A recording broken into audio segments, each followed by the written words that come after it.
agora mesmo. Um desastre para o Kremlin. Os russos agiram diretamente contra Putin, o momento que todos estavam esperando. Os basquires estão se separando. A Europa saltou acima da sua cabeça. Apoio à Ucrânia nunca foi tão poderoso. O erro do Genoa, que mudou o rumo da paz, a vingança sangrenta das forças armadas da Ucrânia. Os nossos ganharam o jackpot. Os comandos ucranianos puniram duramente o inimigo.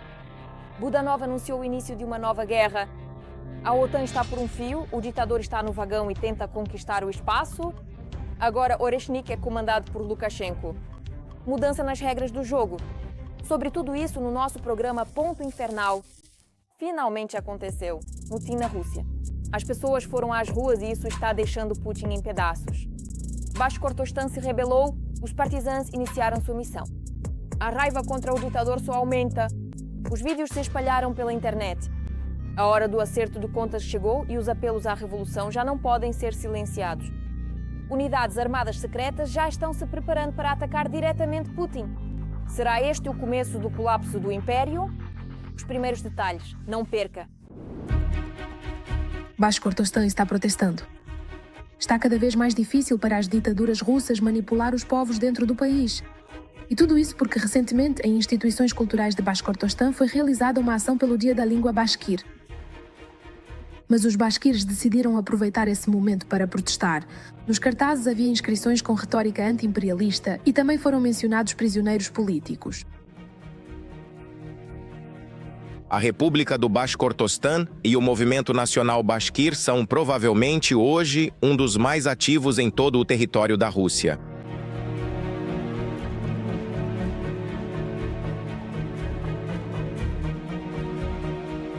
Nos sites oficiais e nas redes sociais, clubes e bibliotecas publicaram cartazes, fotografias e textos em língua bashkir. Neles, afirma-se que os impérios historicamente forçaram os povos conquistados a adotar a língua dominante, privando-os de vontade política e da possibilidade de agir em seus próprios interesses. Na história, muitos impérios forçaram os povos conquistados a abandonar sua própria língua, pois entendiam que a língua materna fortalece a identidade nacional e a unidade. E isso, por sua vez, dificulta a imposição violenta de uma vontade alheia e dá aos povos a oportunidade de agir em seus próprios interesses. Aqueles que mudavam a língua tentavam também mudar a essência do povo. Além disso, em várias publicações são mencionadas figuras históricas que lutaram pela autonomia e independência do Bashkortostan. Os bashkires sempre foram bons guerreiros. Historicamente, o poder russo apresenta a Bashquíria como uma adesão voluntária ao Império Russo. No entanto, tudo isso aconteceu com fogo e espada.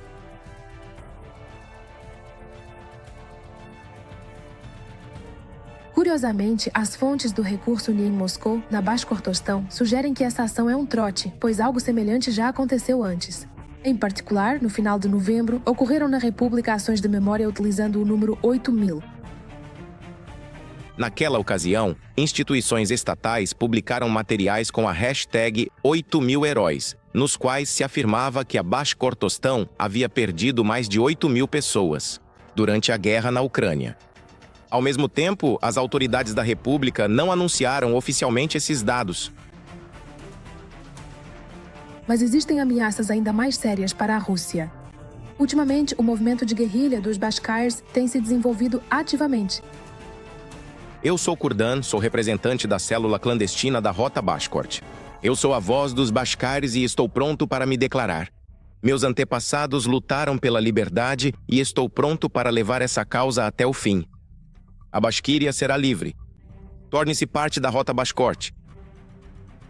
O número de participantes desta rota está crescendo rapidamente. Bashkort. A própria Rota Bashkort é uma unidade militar da Legião Internacional de Defesa Territorial da Ucrânia, formada por voluntários bashkiris em 2022. E agora estão surgindo cada vez mais vídeos convocando as pessoas a se juntarem às suas fileiras. Bashkiris, unam-se, a resistência está crescendo. Cada vez mais cidades russas estão sendo adornadas com inscrições em nome da resistência da Rota Bashkort.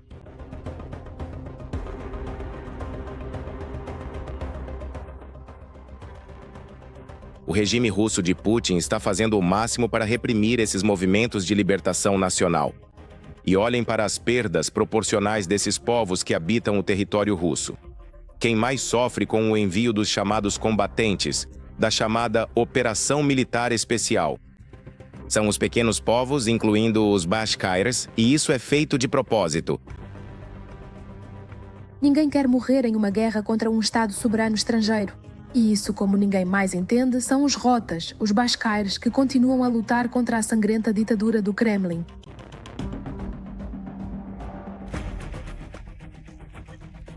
A desintegração da Rússia, que é inevitável, como acontece com qualquer império. Não estou dizendo que isso vai acontecer amanhã, mas começará justamente pelos chamados apartamentos nacionais. E levando tudo isso em consideração, eles pretendem intensificar a luta. Para o regime de Putin, essas notícias são muito ruins. Na Europa ocorreu uma verdadeira explosão. Agora a Ucrânia, silenciosa mas confiantemente, dita suas próprias condições. Está decidido que Kiev definiu os limites do compromisso. Reino Unido, França e Alemanha estão tentando encontrar um meio-termo com Washington. Finalmente, isso aconteceu. Os EUA estão do lado da Ucrânia. Os americanos estão forçando Trump a ceder e a desafiar Putin. A chance de uma paz justa nunca foi tão grande. Tudo sobre isso em detalhes na reportagem. A seguir. Nós prometemos e nós cumprimos. A União Europeia cobrirá as necessidades financeiras urgentes da Ucrânia para 2026 e 2027. A Europa continua apoiando a Ucrânia financeiramente, politicamente e diplomaticamente. Sim, queremos que esta guerra termine o mais rápido possível. Mas um acordo alcançado entre grandes potências sem o consentimento da Ucrânia e sem o consentimento dos europeus não será a base para uma paz verdadeira e duradoura na Ucrânia. Essa ajuda continua sendo um dos principais fatores na resistência contra a Rússia. Mas nem todos os países da Europa são tão amigáveis. A guerra está decidida. Os russos venceram. Essa questão está encerrada. A questão é quando vamos chegar a um acordo com os russos e quem o fará. No entanto, a Europa não fica de fora e frequentemente negocia com o lado americano, promovendo a opção ucraniana do plano de paz, que geralmente envolve uma série de propostas e negociações destinadas a resolver conflitos, estabelecer a estabilidade e promover a reconciliação entre as partes envolvidas. Este tipo de plano busca criar um caminho sustentável para o fim das hostilidades e a construção de um futuro mais pacífico e cooperativo para todos. Em princípio, é isso, no amadurecimento da União Europeia e a disposição de assumir qualquer responsabilidade. No dia 21 de dezembro, em Miami, ocorreu uma nova rodada de negociações com a participação da Ucrânia e dos Estados Unidos. Mas mesmo lá não faltaram os parceiros da Ucrânia, como Alemanha, Reino Unido e França. Se falarmos sobre a última fase do processo de negociação, só recentemente os europeus se juntaram a ela plenamente. A Europa, que oferece investimentos financeiros bastante grandes e significativos para apoiar a Ucrânia, sendo que tem o direito de exigir também um lugar à mesa de negociações. A posição da França, do Reino Unido e da Alemanha não só fortalece a percepção da Ucrânia sobre possíveis manobras dentro dessas negociações, mas ao mesmo tempo consolida a posição europeia geral. Enquanto isso, Trump espera que Putin ainda assim mude de ideia. Nós não nos consideramos responsáveis pela morte de pessoas, porque não fomos nós que começamos esta guerra. A maioria dos americanos comuns apoia a ajuda à Ucrânia, e o Senado dos EUA chegou a aprovar 800 milhões de dólares em ajuda militar para 2 anos. E faria ainda mais se não fosse por um porém. O apoio existe tanto no Senado quanto na Câmara dos Representantes. Esse apoio existe, mas ao mesmo tempo as possibilidades do Congresso americano hoje estão um pouco limitadas, traduzindo para o estilo ucraniano por uma espécie de poder único por parte do Trump. E as vozes que se fazem ouvir, e Lindsey Graham, o autor do projeto de lei sobre sanções secundárias contra a Federação Russa, e seu colega Blumenthal, um democrata, estão constantemente promovendo a narrativa ucraniana, mas até agora sem o sinal verde da administração da Casa Branca. Pela primeira vez desde o início das negociações, a Ucrânia consegue avançar suas próprias posições no plano de paz. O documento estabelece fortes garantias de segurança, a manutenção do próprio exército e a presença de um contingente estrangeiro. especialmente diante da pressão significativa que vinha da Casa Branca sobre a Ucrânia e do desejo de assinar a paz. A qualquer custo, neste momento, esse caminho atingiu um nível mais produtivo e favorável. Do ponto de vista da Ucrânia e de nossos aliados, portanto, para formular um ponto de vista comum entre a Ucrânia e a Ucrânia, a Europa e os EUA, esse fator será determinante para o quão eficazmente a Ucrânia poderá continuar se defendendo da agressão russa que, por todos os sinais em vídeo, o ditador do Kremlin não planeja encerrar. Esses resultados foram possíveis graças ao trabalho próximo da Ucrânia com os parceiros europeus que ajudam Kiev a defender com confiança suas posições. A posição de Bruxelas, ela, em muitos aspectos, é determinante para a Ucrânia, porque diante, digamos francamente, da posição anti-ucraniana que muitas vezes se ouve do lado de Trump, é justamente a voz dos europeus que se torna um fator importante e encorajador no contexto do avanço do ponto de vista ucraniano dentro do processo de paz. A Ucrânia não ficou sozinha nesta guerra. O apoio de quase toda a Europa e dos países-chave permite a Kiev não apenas resistir à Rússia, mas também apresentar suas próprias exigências. Neste momento, a defesa aérea da Federação Russa mostrou-se impotente diante do avanço das nossas forças, pelo qual todos esperavam. A GUR e o SBU entraram com força na retaguarda profunda do inimigo e destruíram os últimos sonhos de Putin de supremacia. O início da operação especial na Crimeia. Isso precisa ser visto. Golpes que fazem o cérebro dos generais russos derreter. A defesa da Rússia foi finalmente rompida, o inimigo foi destruído. Os primeiros detalhes sobre isso já em instantes. Os defensores ucranianos continuam destruindo o inimigo não apenas na linha de frente, mas também na retaguarda.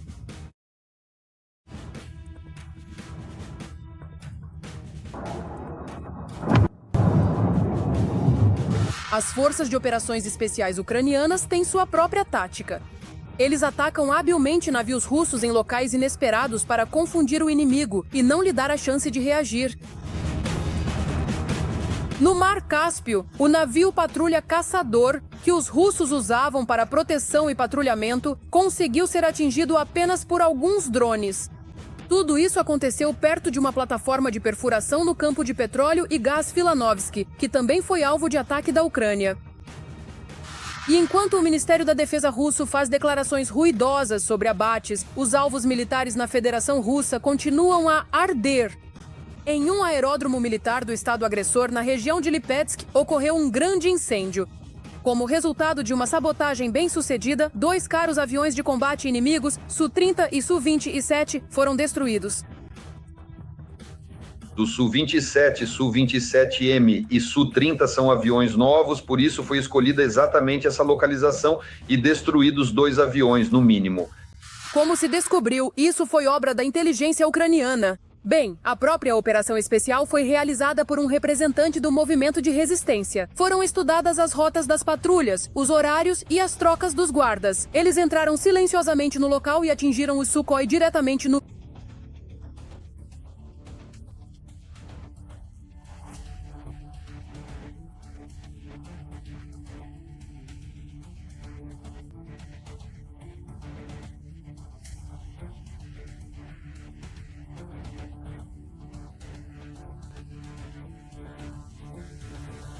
O valor aproximado dos 2 caças atingidos que a Rússia usava em ataques contra a Ucrânia pode chegar a 100 milhões de dólares.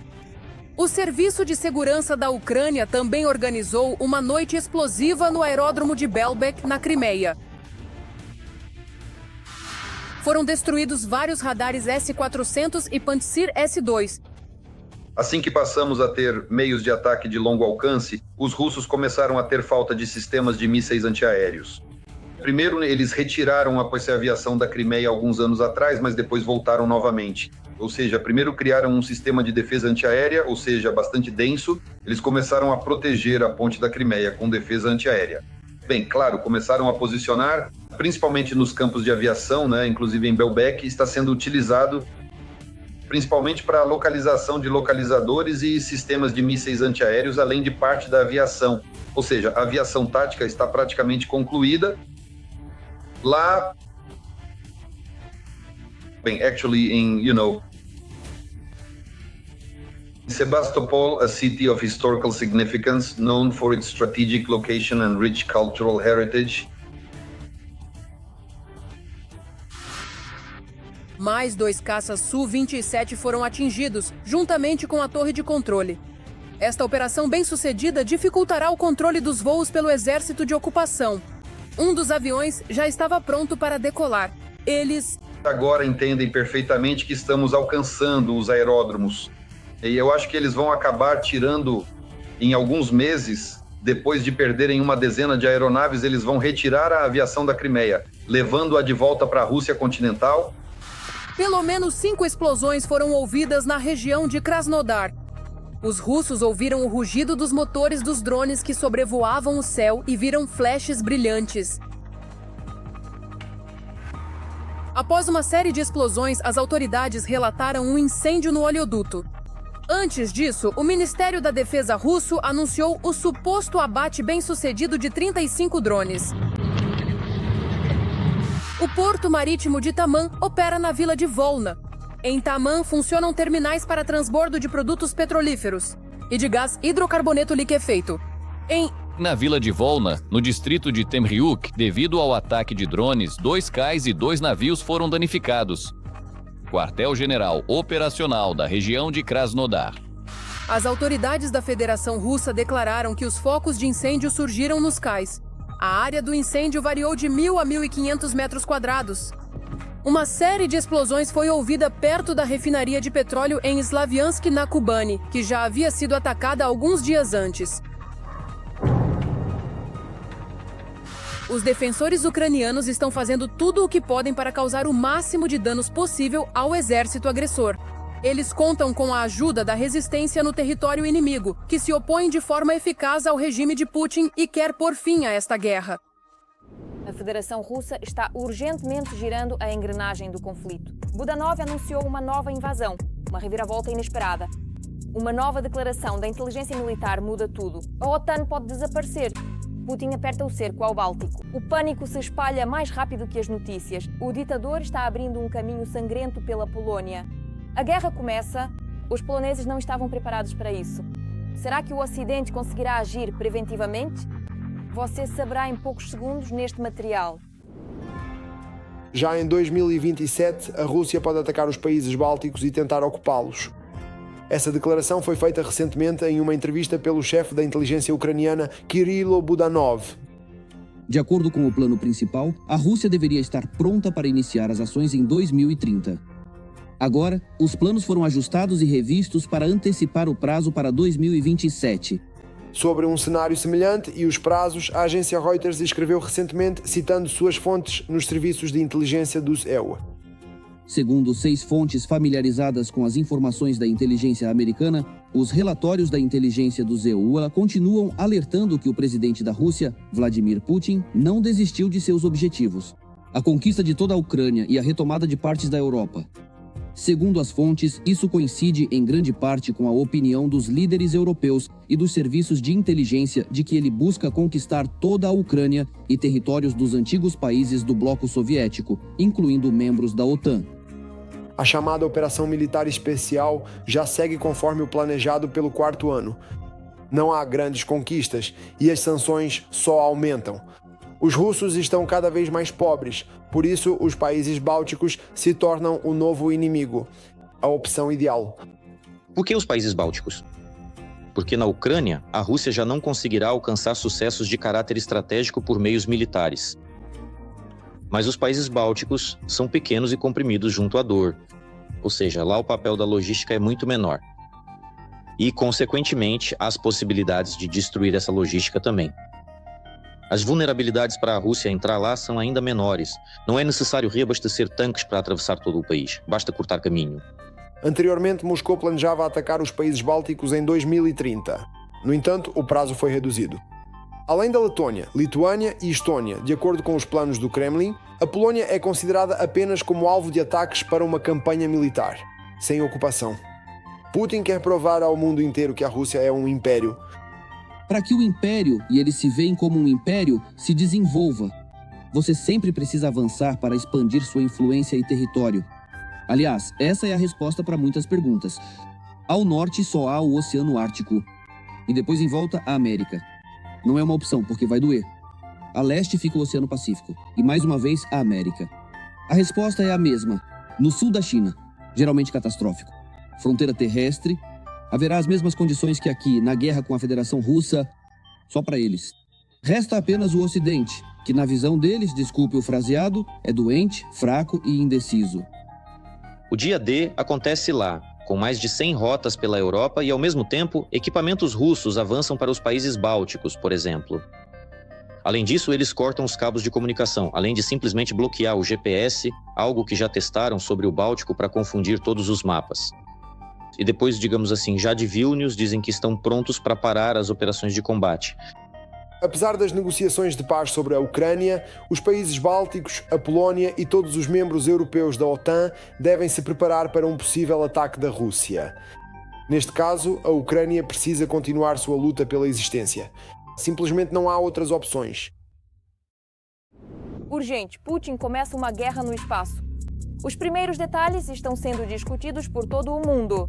Engenheiros russos estão lançando máquinas capazes de destruir satélites Starlink. Elon Musk está ficando nervoso. O ditador dá uma ordem dura para cortar tudo em seu caminho.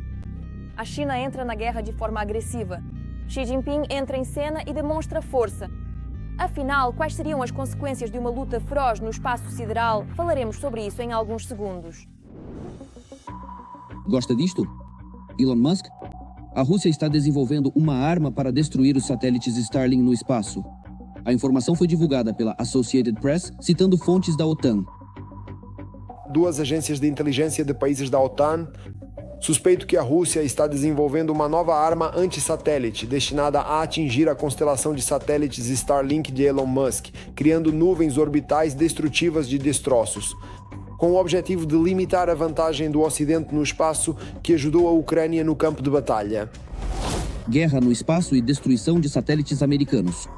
Uma das ameaças de Putin, que o ditador russo usa quase desde o início da guerra. Componentes da infraestrutura civil no espaço, fornecidos à Ucrânia para fins militares, podem se tornar um alvo legítimo para um ataque correspondente. MID da Federação Russa. Anteriormente, no início de 2024, o trabalho dos engenheiros russos em armas espaciais causou preocupação à administração americana anterior. Naquele momento, tratava-se de uma explosão nuclear no espaço. E também os complexos S-500, capazes de destruir mísseis e aparelhos espaciais em órbitas terrestres. O presidente dos Iowa, Joe Biden, ordenou o estabelecimento de contato com Moscou. Isso está relacionado ao potencial antissatélite que a Rússia está desenvolvendo. Segundo informações, o princípio de funcionamento da nova arma russa consiste em preencher as órbitas do Starlink com centenas de milhares de elementos esféricos de alta densidade, que supostamente desativariam vários satélites de Musk simultaneamente. Mas isso levanta uma série de questões para os especialistas militares.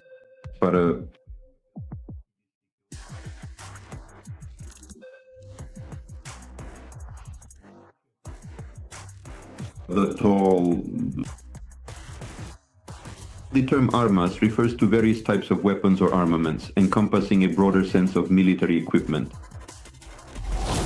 Na verdade, sem danificar seus próprios satélites e os chineses, os russos não conseguem acessar os links da Starlink. Além disso, o princípio de funcionamento dos satélites de Elon Musk é tal que, se um deles for destruído, o sinal passará rapidamente para o outro. Atualmente, existem cerca de 10 mil satélites lançados em órbita Starlink. Ou seja, neutralizar fisicamente e de forma completa todos os satélites artificiais em órbita Starlink. No entanto, não subestime a ameaça de um potencial conflito entre países. Um eixo do mal com satélites ocidentais é impossível. Afinal, paralelamente à Rússia, a China também está desenvolvendo seus próprios meios de combater fontes espaciais, comunicação e internet. Analisamos cuidadosamente suas propostas.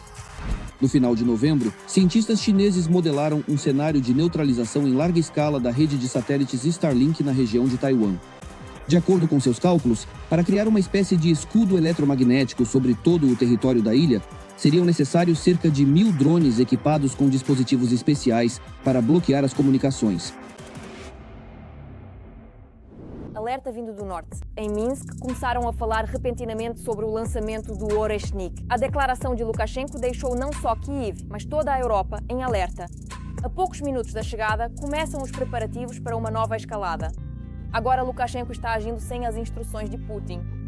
Minsk decidiu afundar Moscou e invadir a OTAN? Entendemos isso de forma simples. Agora, a dynamic, bustling and vibrant marketplace. Vamos até o Hazelnut e ver o que acontece. Nós responderemos, inclusive possivelmente continuando a testar o quebra-nozes em condições de combate. Putin vem falando muito sobre seu enorme quebra-nozes há bastante tempo.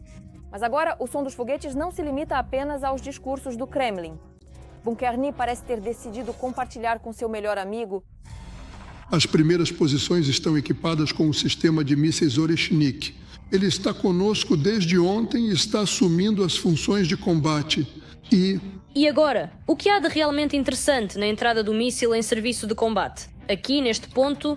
Agora, o interessante é que quem anuncia a entrada do míssil em serviço de combate não é Moscou, mas Minsk. A introdução de sanções econômicas adicionais por parte dos EUA. Embora cerca de um ano atrás, Lukashenko tenha implorado a Oreshnik a Putin para sua própria segurança. Não considere isso como alguma ousadia. Quero pedir publicamente a vocês que os novos sistemas militares e principalmente o Oreshnik sejam posicionados no território da Bielorrússia. Isso de fato traria tranquilidade. Algumas mentes já estão prontas para lutar contra a Bielorrússia. Será que depois de um ano Lukashenko realmente convenceu Putin a lhe entregar armamentos? Ou será que não é tão simples assim? Isso é apenas fruto da imaginação do próprio Lukashenko. Não existem dados de controle objetivo que indiquem a redistribuição desses meios, nem ainda mais o posicionamento deles no território da República da Bielorrússia. A declaração do líder bielorrusso, claro, soa séria, mas na verdade não há mísseis lá. E agora tudo isso se parece cada vez mais com um espetáculo. Mas por que estão encenando isso? Podemos dizer que isso já não é mais só conversa. E, consequentemente, as tentativas da Federação Russa de exercer pressão político-militar sobre os países europeus com o objetivo de bloqueio. A questão sobre a possibilidade de confiscar ativos russos congelados em favor da Ucrânia. Há mais de um ano, a Rússia atingiu Dnipro com um míssil balístico Oreshnik.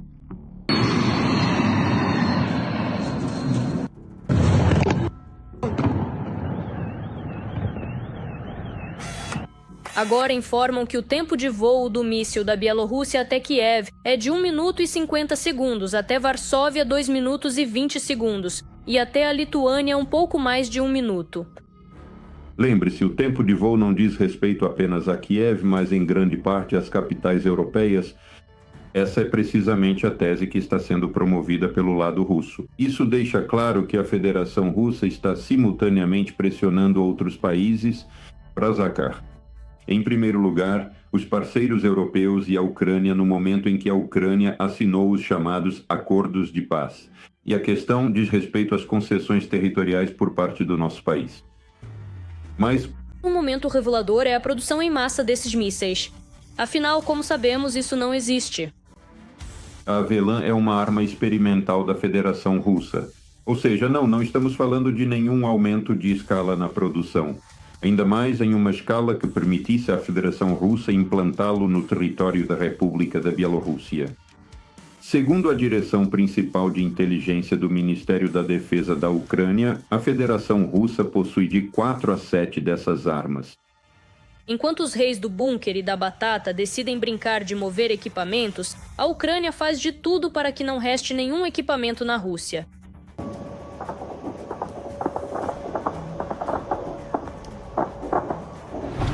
No aeródromo de Belbek, o Serviço de Segurança da Ucrânia destruiu um MiG-31 russo e ainda uma porção de outros equipamentos no valor de